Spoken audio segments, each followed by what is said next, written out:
呢個太難啦。各位家長及小朋友，你哋好，睇下呢條題，好多小朋友喺記公式嘅時候容易淡忘。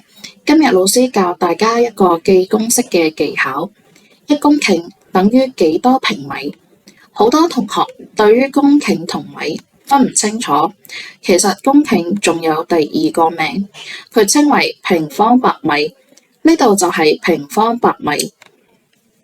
我哋知道公頃同米係面積單位，面積單位我哋就可以將呢個平方百米睇成100米嘅一個正方形面積。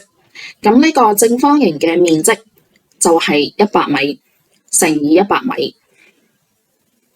100乘100就等於1萬平米，所以1公頃就等於1萬平米。你記住未？